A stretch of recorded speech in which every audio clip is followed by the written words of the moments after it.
You are listening to the Bright Life Podcast, all about ways to stay inspired, chase your dreams, and find more gratitude in the highs and lows of the journey. I'm your host, Jessica Johnson. I'm a business owner, a part-time digital nomad, a self-growth junkie, a believer in other big-hearted women, and am all about sharing tips, tricks, lessons learned, and encouragement so we can all live our biggest, brightest lives. You ready? Let's do this. Hi, and welcome to today's episode. This week, I wanted to share some ideas around finding inspiration or feeling inspired more often. This is something that I get asked about from time to time where, people are like, well, how do you put a new topic out every week? Or how do you even think of what to say? Or how do you do blog posts, every day when I was publishing them every day? And I never really thought about it or knew how or why I did this. But throughout the years, I've realized that inspiration is really something that I value and prioritize because for me, it's like one of the best feelings in life. I think if you are feeling inspired, you have more energy, you feel more flow, more ease in your life. You feel like there's a reason for getting up in the morning. You feel like there's a goal worth reaching for. And for me, that's such a better place than the days where everything kind of molds together. I am just going to work, I'm doing my commute, I don't enjoy the work, or I don't feel passionate about what I'm doing. To me, those are such just different worlds, and staying inspired is so much more of the path that I want to be in, that I have really found ways to cultivate creating that feeling. And it's not like I always wake up feeling like there's so much to learn and so much to talk about and so much worth growing for. But really, it's a state that I have found little hacks and ways to get back to and to guide myself back to if I stray too far from it. So just in case you are looking to create more of it, or you're finding yourself in one of those kind of monotonous rut phases, I want to share some of the ways that I continually stay inspired, or I cultivate a method of being inspired in my day-to-day life, how I get back to that place. Okay, so I hope it's really helpful to you. The first thing that I do a lot is I learn. I try and bring in new information, whether it's through reading a book, listening to a podcast, watching a YouTube video or a TED Talk or a documentary. For me, just getting even one new idea for a day helps bring in more inspiration. It helps you feel like you can make connections between things you've been learning. It helps you think of things in a way that you hadn't thought of.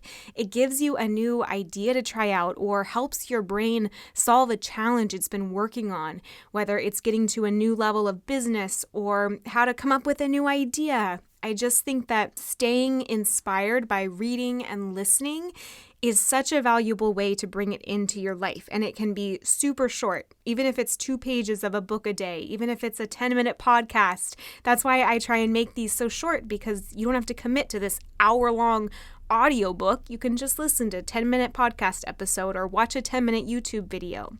It's not like this is the only path to inspiration either. So when you're listening to this episode, take what serves you, and if one is speaking to you more than the others, go ahead and try that first and then leave the others for later.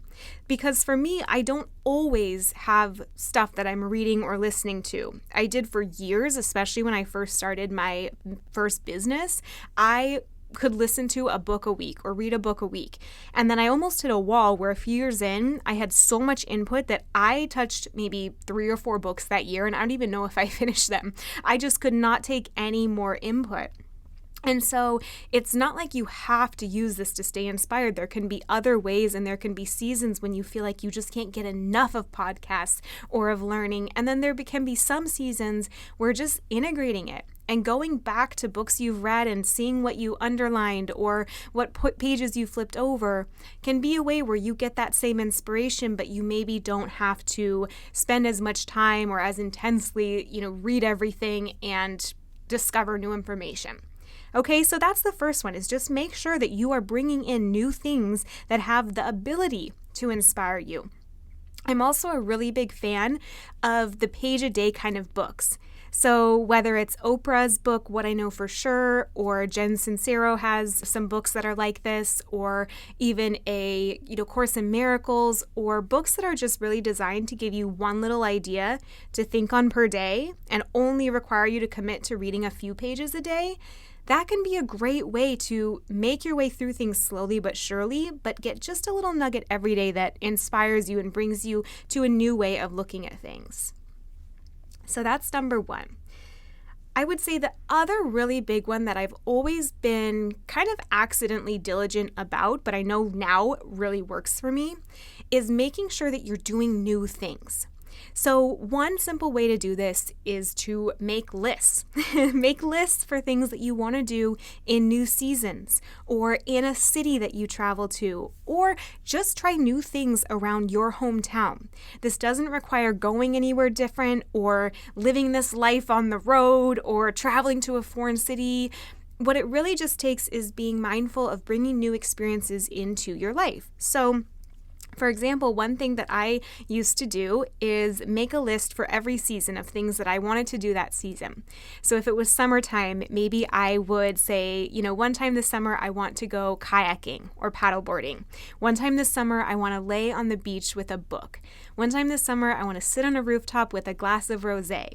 And what that did was it gave me the littlest things that I could do in my hometown to look forward to. And when I did them, it brought me into the moment and made me savor them, because I realized it was part of summer and it was part of the season that I could only do at this time during the year. And it was something I'd been looking forward to.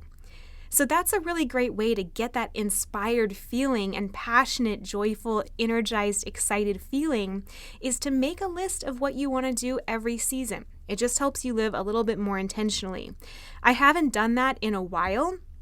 These days, I feel like I'm more making a list for when we're in a new city. So my husband and I just moved and we settled on a home base in Austin for a little while. So we're not going to be on the road full time for a little bit. We're just going to have our own bed and everything like that, which feels really good to us right now.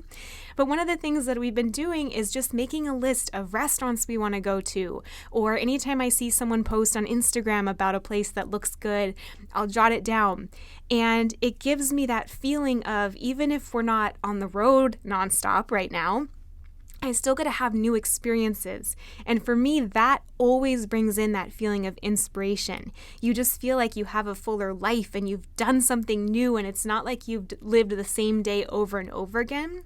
So whether for you it's using the seasons, whether it's using the city that you're in and living it like a tourist and doing things that you have never done before there, or just making a list of things you want to try and continually adding to it, that can be a really great way to keep those things top of mind. Also, on a weekend, don't be shy about just trying a new coffee shop or a new brunch place. You don't have to have a list if you're not a list person, or if that sounds way too formal for you. Why not just, instead of going to your default brunch place on the weekend, say, let's go somewhere new, or let's go for a drive and just see where we end up.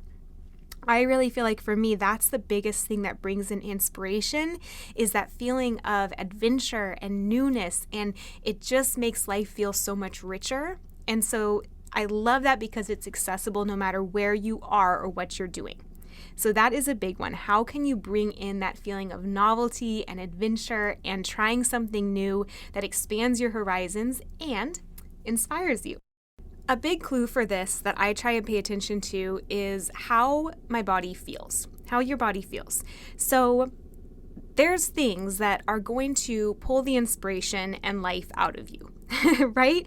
Like whether it is the monotony of a project that you're working on, or a chore at home, or living the same day in many different ways, whether it's doing your taxes or your bills, like everyone's different. There's things that for you are going to really make you feel dull and unenergized, and then for other people are going to be really fun and get their energy back up. And I'm not perfect at this at all, but I'm always just trying to be mindful of what are the things that really feed my energy and what are the things that drain it. Because you can be exhausted at the end of the day, but there is something out there that would get you so excited and so revved up and so happy to do if you were offered the chance to do it, right? Where you could have the most energy at the end of the day, and there's things that would just pull that energy out of you if you had to do those, right? And so what I'm trying to do is continually move myself towards those things that really make me feel energized and inspired and alive again. And to almost outsource or deprioritize those things that don't. Again, there's things we all have to do. I'm not saying that, but I just think that being mindful of how your body feels is a great gauge for where your true inspiration lies, where your joy can be found. So for me, I know that I, love to write. That almost always, especially if it's like something about this podcast topic or inspiration, motivation, personal development, I love to write about that. And I love to read about that. There's certain people that I get so energized by and inspired by. There are certain activities, like I love to go to a new restaurant. So even if I'm tired at the end of the night, I love going out and trying somewhere new and talking with my husband. So those are all things that are going to create that energy and inspire me and pull me into new conversations or new ideas or new topics because my energy is that much higher when I'm doing them or I'm around them. Conversely, there's things that I know will completely drain me, and that is where you're less likely to get those amazing ideas or hits of inspiration because you're just not in your highest state and highest opportunity to have new ideas come to you if you're feeling tired or drained or like you're not doing something that really fulfills you. So even if there's certain things that you have to do, even if there's a certain job that you're committed to, even if there's a certain obligation you have to go to every Thursday night, that's fine. But how can you sprinkle in little things that up your energy and put you into more of that inspired state? So is it listening to certain music on your commute? Is it putting on a blouse that's super bright that just makes you feel like you stand out in the best way? Is it drinking coffee out of your favorite mug at your desk? Is it kind of cleaning up and tidying up so you feel super in the zone and productive? It's kind of just finding those little hacks and those ways that bring you back to your best state throughout the day so that even if you're doing things that maybe, are on the path to what you want to do, but right now don't bring you the most joy, you can still weave that in and take control of the areas that you can so you're always almost open to the really good ideas, good inspiration, and feeling your best more often than not. Those are all little things that I use. The last thing that I would say is, just put it all around you. So you may not have time some days to listen to a podcast episode. You may not have the energy to go read a book or watch a documentary. You might just want to unwind with something else that day, and that's totally fine. But you have so many places at your disposal these days to kind of weave that inspiration in. Some of the ones that I like to use are the background of my phone. I'll put a quote there. I'll put a picture that represents a goal that I'm driving for. I'll use the desktop of my computer in the same way. You can use your passwords for your bank account or things that you log into all the time. Maybe spend some time on Pinterest if you're just waiting in line somewhere, or have a folder on your phone where you can save inspiration or images that inspire you from social media. One that I've talked about before is using social media as one of those inspiration tools. So follow people that really inspire you. Follow accounts that have images of your dream house or vacations you want to take or the type of relationship that you want to have, and start to see those things really passively so that you don't have to do anything to run into that inspiration in your life. When I wanted to move to New York, I put pictures of New York everywhere in my apartment. It was my passwords. It was the songs that I listened to. It really helped me feel inspired and uplifted and just in that highest, most joyful place, even as I was on my way to that goal, even as I was working on other things, even as I was commuting in my car. It really wove in that inspiration and that feeling of there's something bigger that I'm on my way to here. And it didn't feel so far, even if I was thousands of miles away from it. So those are some ways to bring in more inspiration to your everyday life. One, to be a consumer of books and podcasts and documentaries and videos that inspire you, even if it's a few pages or a few minutes a day.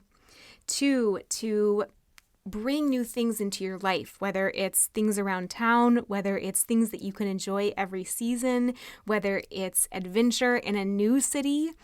Just make that practice of having new experiences part of your life, and that alone will make you feel really inspired and really refreshed and renewed. 3, pay attention. Use your body as a gauge for what does draw that inspiration out of you and what maybe isn't your best source of it. And even if you have obligations and commitments, try and weave in little ways that you still feel inspired, or move yourself towards inspiration more often than not when you can. And then 4, just sprinkle it all around you, in your passwords, in images, in your social media feed, in the things that you see, the things that you listen to. I think that's one of the best ways to, even if you don't have any time or anything else to give to self-development or exploration or learning right now at this season in your life, to still feel that inspiration, to still feel that flow and that magic as you are living your life or on the way to where you want to go. I would love to hear which one of these resonates most with you, so please message me on social media if this connects with you, or leave a review. I read every single one, and I would just love to hear what is most meaningful to you so I can continue to share that kind of content. Thank you so much for listening in. If you loved this episode, it would mean so much to me if you share it on Instagram stories and tag me so I can personally thank you for helping get the message out. I am so grateful to be on this journey with you. Until next time, talk to you soon.